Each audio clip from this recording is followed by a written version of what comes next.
Hey guys, Good morning. welcome. Hey there. Hey Erica, Hi. how are you? Good. And it is like the weirdest Saturday ever. Why? Oh, just well, because this is my first ever like Saturday event and with kids home and my husband's out there like, you know, Oh, yeah. weird. But do you have any plans later today? Yeah, we're going out for pizza. Ooh, There's a place I think it's in Morrisville called Georgina's or something, that I've seen a few people talk about on some groups. So I wanted yeah. to check it out. Do you have a gluten-free pizza crust that you recommend? No, no, we're going all the way today. We have pizza night every Friday night, which makes meal planning super easy. And I Yeah. was like last night, I didn't when I haven't so I had made like spaghetti the other day, and so I had extra sauce, and I was like, we're gonna have pasta pizza. So literally, I like took the sauce and then I added gluten-free noodles, and then I just covered it with cheese and pepperoni, and the kids loved it. But I was like, Yeah. this is not healthy. But yeah. Anytime you make a sauce like that, you can do a lot of stuff. Yeah, it was funny. There's supposed to be another person, but a couple other people, but they haven't showed up. But we can talk. Okay. I'm Yeah, excited. I saw this yesterday and I was like, oh, that'd be fun because I mean it's always helpful. I like you know, I love these types of workshops. It's always you always learn something. Something. Hmm. It's my fault. I should have been advertising this way in advance. I mean, I had 3 people sign up. I sent it to someone, but I sent it this morning. I didn't even ask if she was free. I was like, you should do this. It's okay. Well, we can dive in. This is actually great. We're going to be talking about some of this stuff when we do your work, but um, it'll help you start to think differently too about your products. And Yeah. part of the reason why you're doing your rebrand is part of this. So it Yeah. plays into Yeah. it, just plays into it. So we can dive in and we can talk about it. I don't want it to be super boring. So I'm just gonna share my screen and turn on this thing here if it will let me. Um here, share screen. There we go. Find it. There it is. Okay. Pricing your goods. So this applies to like not just like creatives, right? It applies to you're creative too. So I don't want you to think that you're not, because you are. You're making a product, right? Food, and is like that is creative. So Yeah. but it's mostly geared like some of the wording might like I just don't want you to get like Oh, I'm not, that's fine. It's okay. all relevant. I love how you make it. Yeah, no, go ahead. Okay, so pricing and money, I've learned that money and people don't like to talk about it. So I don't want you to feel like I want you to be able to ask questions if you have questions, and but making money is awesome, right? Like that's how we run the Yeah, business, is to support our families. And if we can't talk about money, we can't build it, right? So I have this like open door policy. I talk about my finances. I don't want people to feel like it's taboo to talk about. You have to have a good idea of what your money is doing in order to grow it, right? And yeah. creatives especially, I don't know about you. Do you struggle ever with budgeting? Not so much budgeting, but talking about it, yes. I've just started trying to let go of that. And I think that maybe sometimes it's just like insecurity, especially when you're getting started. Mm. You know, it's like, well, you don't need to know that, or why are they asking? But sometimes it is coming from a helpful place because they have been through that, you know. So it really just depends who's asking. Mhm. Um, So I totally get that. It's hard to talk about money, or it has been for me in the past, because I don't know why. Yeah. Yeah, Um, money is interesting. I used to have a weird relationship with money. I'm gonna talk about that a little bit too, but um I know that your prices are pretty, I mean, I've looked at your prices, but we're gonna definitely look at your competitors soon and mhm. look at those more closely. A lot of this stuff we're gonna do together. Um, but this is good for you because it'll give you like a precursor to why it's important. And so um I know your prices might be too low. And I know that this is going to, not only does looking at your prices like this influence your business in general, but it influences the way that you set up your products. So, like right now, you're selling one like individual food, right? Like Uh-huh. oh my gosh, a serving basically. And so it might be better if you price for a set number of meal, like looking at your packages and how you can monetize it better might be Uh-huh. an opportunity for growth in your profit margins. And so this is like, this not only influences what you do for your products, but it influences your whole business. Like it is Mhm. like really cool actually. It will help you look at business very differently. So if I think that this applies to you, not in that your prices are too low. I think it applies that you might need to reconfigure your packages or your price Okay. structure. So anyways, this feeling that we get, this like uncomfortable feeling that we get when we talk about business or finances, it's just because we simply don't know the information. Like it's just that we didn't take the time to look deeper at our finances. Um, and this is the place that I always talk about first. I always talk about things in systems, right? I talk about Yeah. things in foundations because everything is dependent on where we're at and the information that we know.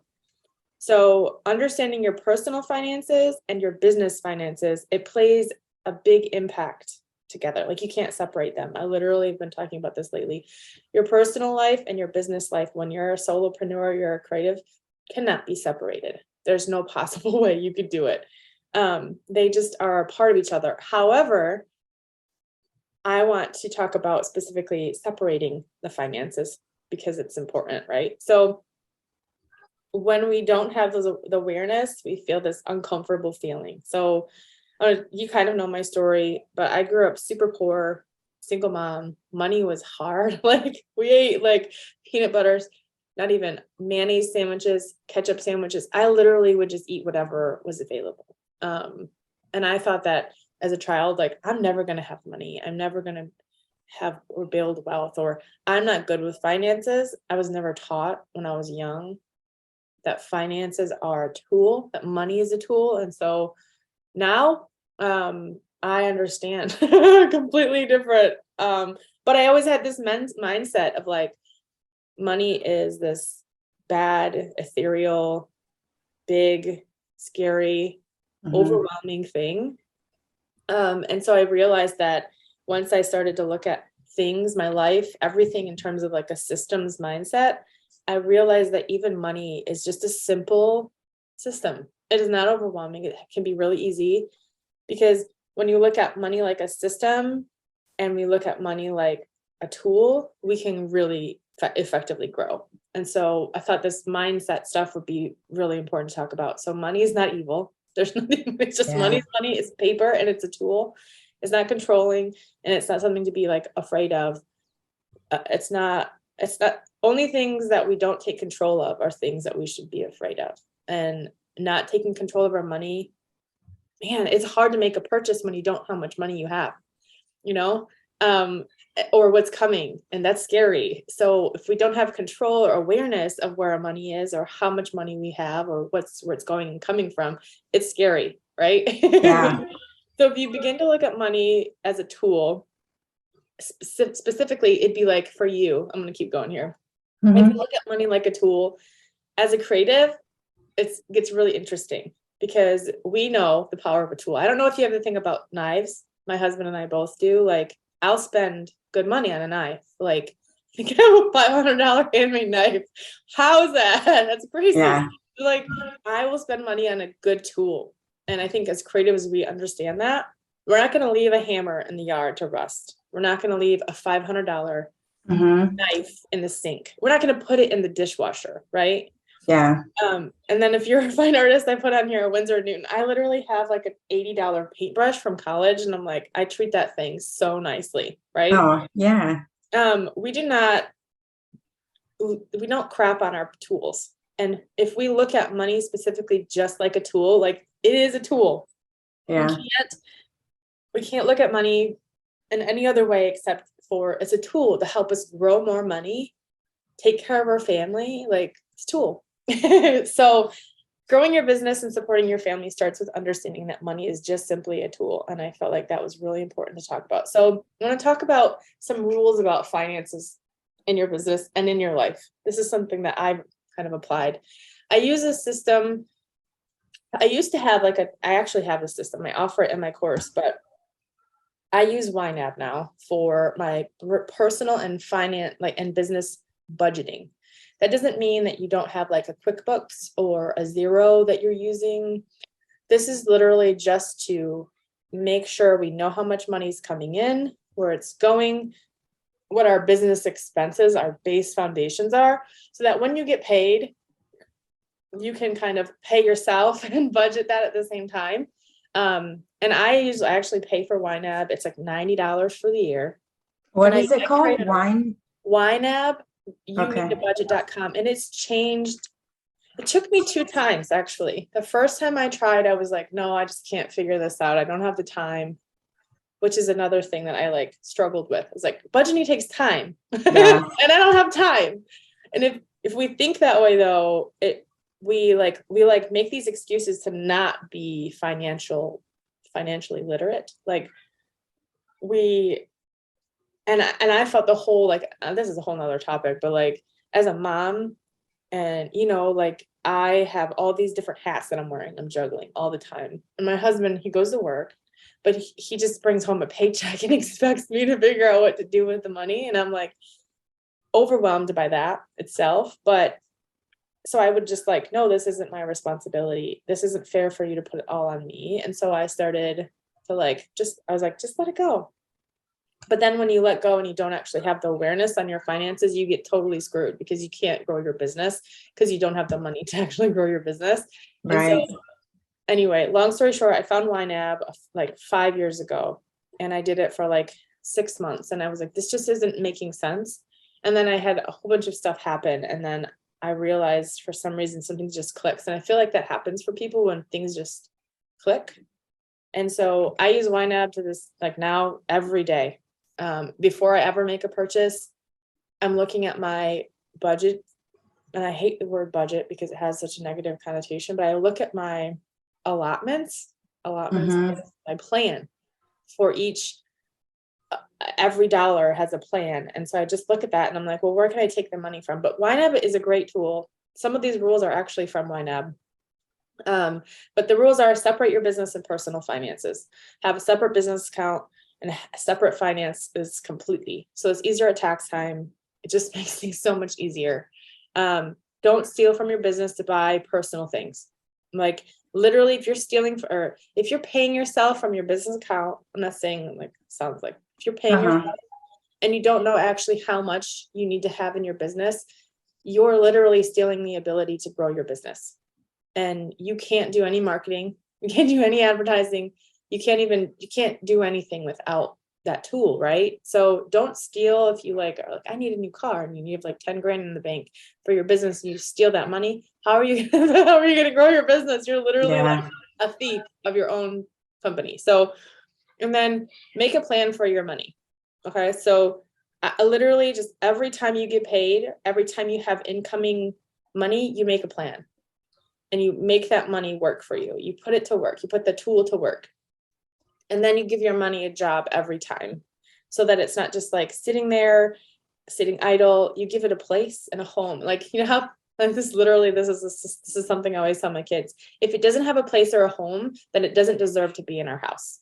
If it's laying on the floor and it's garbage. You know what I mean? Yeah. So put it away, put it where it needs to go. And then embrace your true expenses.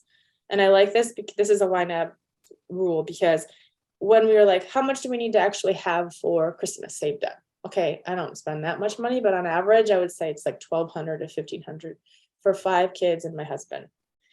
And maybe like a little bit for like other family members, like little. I don't spend a whole lot. I keep it very, very low, but that's like $200 a month that you have to save in order to have that expense. Instead of putting it on the credit card at the end of the year, save that money every month. And so embracing your true expenses means, you're going to have to replace your car. You're going to have to replace your computer. You're going to have to replace this. So you have to have that money there. And you have to give that your money a job, so that you can embrace those expenses, so that it's not a surprise down the road. Right. Yeah. And that applies for business too. It's not just finances for yourself, but it's also business. You're going to have to do a rebrand. You're going to have to like, buy a new computer, and you're going to have to do some marketing, and you're going to have to invest in hiring people. So you have to embrace those in advance, so that you can have that money when you need it. And then I like this roll with the punches. That's a YNAB rule, because it's not always perfect. I'm not saying that I am amazing at finances. I am learning at finances, and I'm doing it a little messy sometimes, but I feel so confident that I know where my money is going. It's just a sense of peace that I have, of like, oh, I have this much money. This is my tool. These are the tools that I have. What's the best way to make this work for me right now in this moment? And it gets better. Like, I'm not perfect. My husband's not perfect. It's just a place to start, is being aware of it. And it's hard at first to like get everything set up, figuring all your finances out, but it is like, oh, it's just so nice when you actually have a handle on it. Yeah. And then age your money. And I like it, this age your money, better than saving money, because saving is friggin' impossible. Money is not meant to be like saved forever. Money is meant to be spent, right? Tools are meant to be used. And it's simply a tool that you use to either grow your family finance, your financial independence, your wealth. It's a tool to help you grow your business. Like, instead of saving your money, age your money. Leave it in your bank account. Like, you literally like leave it there, keep adding it, and you always have these allotted amounts. So like there's always money in your account. You can make better decisions because there's money there. You feel better about it. You're like, oh, I know that's there. I have a plan for every one of those dollars. So you don't even look at your bank account. You look at your budget. And as long as you're keeping track of your money and your finances, you don't even have to look at your bank account. There's money in there, right? But if you're looking at your money and your finances every day, you don't have to like worry about that. It's like, it's just life changing. So anyway, and I want to talk about systems and tools. Like money is literally a tool. And if you look at money and finances, just like a system, like you have money come in, money goes out, and in between it has to do a certain amount of things. So, and then tools for using your money, like YNAB. There's, you can create a tool for yourself. There's like, once you start thinking about it like a system, not necessarily like it's something that's happening to you, but something that you can control, and something that's a mindset shift that I had experienced. So finances and prices, obviously they go hand in hand. You have to know what you need to make in order to break even, and how much profit you actually need to be able to grow your business and pay yourself. So like, budgeting is your first step. And I told you about YNAB already, but I know that your business is different. And I like that you're actually the only person here. It's kind of nice. But like, surprise, I wonder if anybody's like knocking at the door. Don't worry about it. But anyway, I don't want you to like, so this is going to be a little different. We can talk more about it specifically at the end for your business, but every product is different, and you're going to have a different way of pricing. And that's where you can kind of get creative too. And so, there's pricing formulas, there's a whole bunch of things out there. And actually I have a tool that I offer in my course that I could give you. But like, you have to figure out something that works for you. So we'll talk more about that. But like I said before, though, the biggest reason we don't like to talk about money is because we are lacking information. So the things you need to get your hands on and understand about your business is how much it costs you in materials for each of your products. In your case, it might be individual meals. And maybe you're doing this. Are you doing this with your meals? Like, do you know how much it costs for each product? Yeah, on a weekly basis, I've started slacking on keeping up with the actual food costs, but the base prices for the packaging and most of the ingredients that we use on a recurring basis, I do know. I actually just did this a couple of weeks ago to see how much does it actually cost me to make a meal. And sometimes I don't know because our labor changes, our ingredients change, and it's happening so fast that on a weekly basis, sometimes I don't know the true cost of each meal, unless it's something that we make all the time. Yeah. So I think I have a couple of solutions for that. But yeah, really, I mean, you really have to know about Mm-hmm. what it costs you to make a meal in order to price it, right? So, um, you have to know how long it's going to take you, like how many man hours. I know you hired like chefs and you sous chefs and things like that. So, how long does it take you or them to make the product? What other expenses do you incur or foresee in the future, like branding and other things like that, marketing? How many products do you have to sell in order to meet your goals as a creative? We talked a little bit about this, like you have to sell at least 100 weekly, $100 average uh, purchases to make your Mm-hmm. goals, right?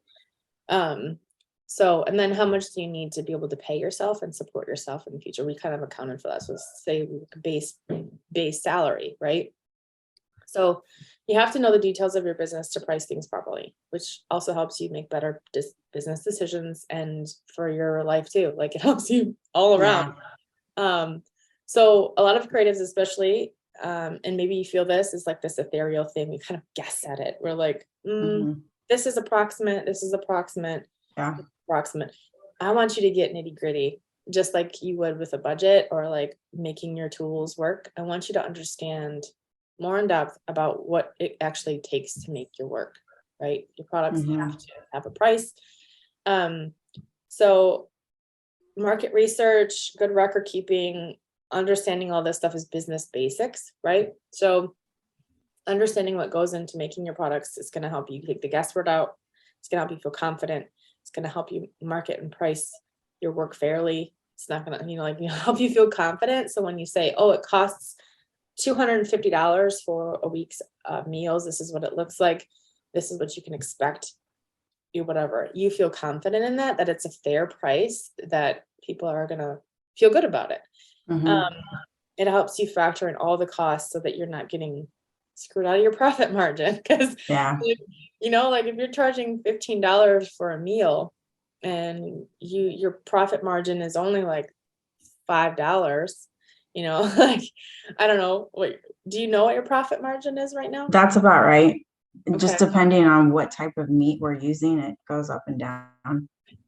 So if you're making $5 per meal, every penny counts, really, Yeah. like it's literally like the difference between $5 and $8. $3 is a lot when you multiply that by 100 or 2,000, like so and then you can reduce your costs for a product. I know that you're like your material costs are going to be a little different, but like that, I think that might be a key for you to understand is actual material costs and taking that into account. Anyway, we'll get there. Mm-hmm. Help you to see your true number so you can make better choices. Help you to actually be able to account for that, because you have that $5 is where you're going to pay yourself from. You're going to market with that money. So Mm-hmm. let's just say $1 goes to marketing. It goes $1 fast.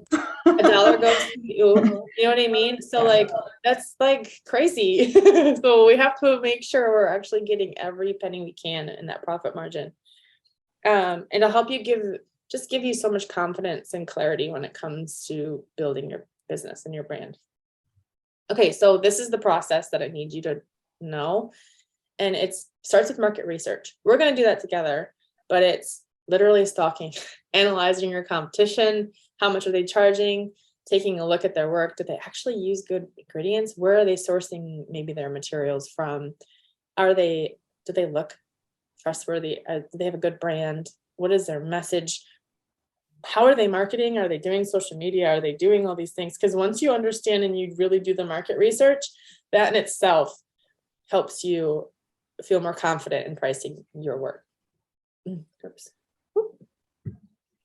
2, your hourly rate. This is going to be a little tricky because I know that you have employees already, but this is also like you need to have a big enough profit margin to be able to pay your employees and yourself. Yeah. So we need to determine what your actual hourly rate is. How much are you paying your employees right now per hour? $15 to $20. Okay. So, I mean, you're paying the average hourly rate for most people right now.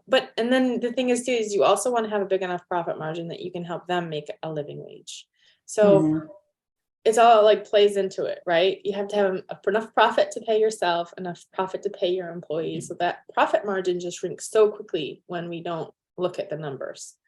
So if you don't pay yourself now, which is fine for a lot of solopreneurs or creatives that are just starting and they're just like building, right? They're in that building phase. You have to account for it though, or you will just get stuck. You will be in a revolving door. I'll talk about that too, but you have to know what your hourly rate is. You have to figure it out in advance. So you need to know how much you need to make. If it's $50K a year to support your family, then you kind of figure that out by an hourly rate. So, and then your employees as well. So cost of materials and supplies. We've talked about this, but you need to know. You need to know how much it's going to cost you to make each one of your products, exactly how much your materials and supplies are costing you.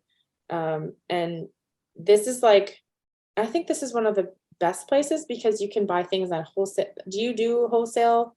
Are you buying some things direct, like from farms? Is there any way that you can get a cheaper price for your materials? Yeah, we do buy in bulk as much as we can from a couple of suppliers. So yeah. Yeah. I actually, if I were you, I would consider hiring like a virtual assistant to literally do this one thing for you, like for a couple weeks, maybe even like source me cheaper products that are really good quality still, but from a reputable and good source that I can actually find like a cheaper product somewhere to help you increase your profit margin. That's one. So anyway, markup and profit. So I said this kind of already, but like markup is where your profit comes from. So once you figure out how long it takes you and how much you need to make and how much your materials cost you, your markup is the stuff that actually includes like the extra. The markup is fun because I talk about this and how important branding and positioning yourself plays a role in this. Like it's crazy. So, but this markup is where you pay for yourself and how you increase your business marketing. It's literally how you grow your business, this markup. You have to have enough profit margin to pay yourself, grow your business.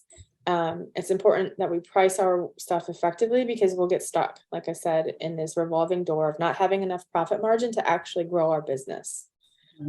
And you can't build a business without profit. There's just no way. There's no point to stay in business without having a large enough profit. So profit is the money that you spend on growing and investing your business. It's how the profit that you get, that profit margin, that $5 is how you pay yourself, how you pay for apps and software, it's materials. Oh, not that shouldn't be in there. Materials and supplies shouldn't be in there, but new materials and new supplies for new products, business conferences, hiring a business coach, mentor, hiring help, marketing and paid advertising, branding, buying new tools, investing in your business. Literally, it's just investing in your business. You have to have the extra wealth to build the growth. And if you don't take into account where that money is going and how much you actually have, you won't be able to grow. You won't be able to support your family. you won't be able to grow your business past 5 years. So if you box yourself in right now, then you'll it's just a little bit more difficult. We're going to work on that together. And I think we'll try to figure out a different maybe profit margin for you and how you set up your products. But okay, so formulas, we don't really need to talk about this right now because your products are a little different, but we can kind of talk a little bit briefly, but formulas are an easy way for small businesses to kind of price their work. And it's basically just taking all that stuff we talked about, materials, time, etc., and turning it into a price. But not every formula works for everybody, and it's not like a tell-all. It doesn't work for everyone. Yeah. So the biggest factor though for formulas is just kind of knowing what the individual pieces are. So we'll talk more about what an actual formula is. But the things that I want you to think about before you do like a formula is if you figure out if you do a formula, then you notice that, wow, that's a really high price compared to my competition because you've done the market research, right? Like, why is that so high? Like, have you ever looked at HelloFresh or like any of those other ones at the pricing, how they're pricing their pricing structure? Yeah. And a lot of times I'm surprised at how low they are. Mm-hmm. And I know that the reason they can afford that is because they have a much larger scale. I mean, they're making thousands of meals or, and we're not, we're doing like tens and hundreds of meals. So we're not going to get that same price break. But yeah, I'm always shocked at how low their introductory prices are, or like $3 a meal for a month. And I could never do that. No. Well, I think so, like HelloFresh, and it's all about positioning, right? That's marketing and positioning too. Yeah, they're huge and they have distribution warehouses and they're big. But when you're local and small like you are, it's all about the relationships, I think, with your customers, how you're marketing yourself and how you solve the problems for them. Because I would pay more for a better quality product, the customer service. So it's, you know what I mean? Yeah. So $3 for a meal, it is super cheap. And that makes me question, like, is it really that great of a product to be paying $3 a meal? Because I've seen yours, I've tasted your food, and I've also tasted HelloFresh's food. And it's just something you have to make yourself, right? Yeah. You're not taking into account either when you're thinking about the price, because you're literally making the food. All they have to do is put it in a pan or in a microwave or whatever. So you're doing the work and they don't do that. So yeah, there's so many things that go into that, in your pricing. So do you see how that works? Like formulas don't always work. So anyways, rebranding and increasing the perceived value of your items without increasing your time invested in actually making your stuff. So like I said, like HelloFresh doesn't account for the actual time it takes for them to make the meal. They're sending ingredients or whatever. And so my tablet needs to charge. Can you hear her? No. Oh, I'm sorry, Corey, you'll have to wait. Where's my husband when I need him? Anyway, so increasing your perceived value of your items will help you increase your profit margins. Okay, so formulas. This is an example. The cost of supplies and materials, how much it takes you to actually make the product, and then adding 10 to 15% overhead, like what you need to like build your business equals what each item costs. And this is where it's cool when you can start to fit in wholesale. So if you're selling to a retail, like a local retailer who resells it, you want to double that. You want to be able to double it and still make a profit. You know what I mean? So you want to have enough profit margin there to still make money. So, and then I want to encourage you, like, make sure you're adding in seller fees, payment processor stuff. I know that you're not shipping stuff yet, but like still account for those fees, like add them in afterwards. Poor Grace.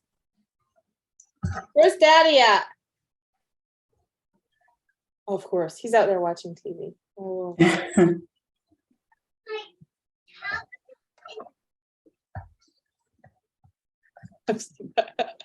All right, so pricing your, and then you don't need to talk about pricing your art because you're not a fine artist, but there's different ways, different formulas of pricing for art, and that's square inch versus linear inch. We don't need to go into that, but branding, marketing, and packaging. They play into your perceived value, help you increase your profit margins. This is literally, I was going to say this earlier, but how do you think Tiffany and Co. can sell a $1,500 paperclip? Or Coach can sell bags on average of $500? Or, oh my gosh, Alexander McQueen sells a $3,500 suit. The materials it takes to make a $3,500 suit is no different than a Walmart suit. It's the design, it's the time, it's the markup that he gets to do because of the perceived value he's created. Branding is so much more than just a logo. It is this. Yeah. And so if you can sell a $1,500 paperclip, which literally is like pennies, right? To make and to manufacture, the profit margin on a $1,500 paperclip, you know, like start to see, like, it's crazy. So branding and marketing and packaging, the design of your products, the things that you're saying, the marketing, all that stuff, your message plays into what your profit margins are capable of becoming. It's a huge factor in what you can do. So I said this in the beginning, and I know that your business is different than most like creative side would be. It's more service-based kind of. It's like a mix, but like there's no right or wrong way to price your work. I want to encourage you to say that, like, you don't have to follow a formula. You don't have to necessarily do anything like that. But knowing how much time it takes you, how much the materials are taking you, where you want to go with your business, you know, in 5 years, if you want to buy your building, if you want to, you know, like have a kitchen, if you want to open a retail space to sell your own stuff, like, or do you want to be on shelves and have like be sold at grocery stores? You like, what is your long-term goal? You need to start planning for that now with your profit margins. But there's no right or wrong way. Everybody's business is different. Everybody's goals are different. And so I just want to say that because, yeah, it's important to know that. Like, think that we get into this like habit of, or not habit, this thought process that there's always rules for everything, and there's no rules. There's no rule that tells you how to price. I mean, Tiffany and Company, there's no, how do you think they come up with $1,500 for a paperclip? There is no rule. Okay. So it's just a good place to start is just knowing the numbers and then taking those numbers and making a decision based on those numbers. That's all pricing is, and is just awareness and knowing what's there. So what I can do for you is share with you this tool that I have. You can use it for pricing your products. It'll probably take me a couple of days because I'm still kind of finishing it up, but I'm offering it in my course, and so I'll just give it to you. But like, it'll help you look at your material costs and look at your product and your including your packaging and other things into it, so that you can account appropriately for the cost and you can set a good price. I think too, once we do your competitor analysis and we look at those together, that's going to give you a really solid idea of how much we can, and then we can look at how to take and price your products effectively. Like I said, maybe it's a subscription, maybe it's, you know, like we get into this like blinder mode where we're like, it has to be this way. And like we have to price it per meal. No, we don't have to do that. We can do a subscription-based model. We can change up literally everything. If you wanted to change up your business model in terms of subscription, it could be by package. It could be, there's so many creative ways that we could do it so that your profit margin can be increased along with your branding and your marketing being tweaked at the same time. It's the perfect time to look at that. So yeah, I'm excited. I am too. I think there's so much I could be doing. I just don't know how to do it correctly and still make sure that like things are getting done in the kitchen. So that's why I feel like it's the right time for me, because I've spent all this time getting things like a little more systematized in the kitchen. And now I'm like, okay, I can step away for a couple hours and it's not going to fall apart. Right. Whereas a couple years ago, I was like, I just have to figure this part out first. I don't even know what, like, some of the things that we're going to talk about, I wouldn't have known how to narrow it down or get to this part because we would have had to redo it.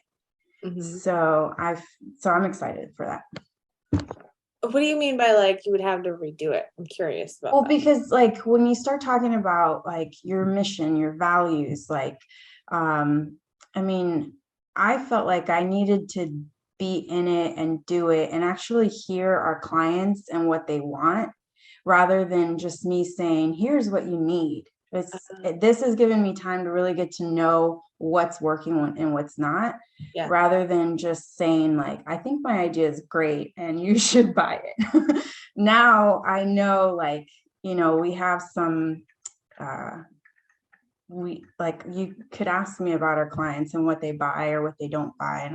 So I feel more confident investing in this now because, I feel more in touch with what our community wants. And I'm going to learn a lot more about them. I mean, I don't know nearly as much as I should know about our clients, but I have a better idea of what's working and what's not. So I feel more confident in like the money that I'm putting towards this now. Yeah. I think I was really just talking with a client, or she's not a client, she's in my course, and Uh-huh. we did a testimonial review yesterday. And she's like, the biggest thing that I've learned with working with you is just how important my ideal customers are. She's a fine artist. Mm-hmm. So I was like, I can't, I'm like, that is seriously, if I could press that home to people, is it doesn't matter what industry you are in. If you're selling something, you have somebody you're selling it to, you have a client, a customer, and you need to know. Yeah. So when you came to me, like, it was literally like 2 years ago, I think, Mm-hmm. 2 years ago. And I gave you some tools, right? Did you actually apply those then? Or was it like, Probably not. I always had it in the back of my mind when I was writing a newsletter or like a social media post, but I don't know that I did what I could have done with it. No, not really. okay. That makes it, yeah, that's what I've been like. I've been thinking about the biggest thing that I offer people is, yeah, I have all this information and I know a lot about business and selling and all that stuff, Hmm. and creativity. The thing is, it's just about it's accountability. It's Yeah, literally yeah. like, if people were paying me, it is literally for my time and for me to say, did you get it done yet?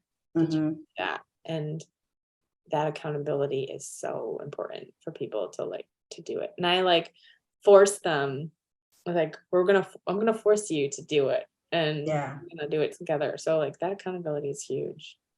It changes everything.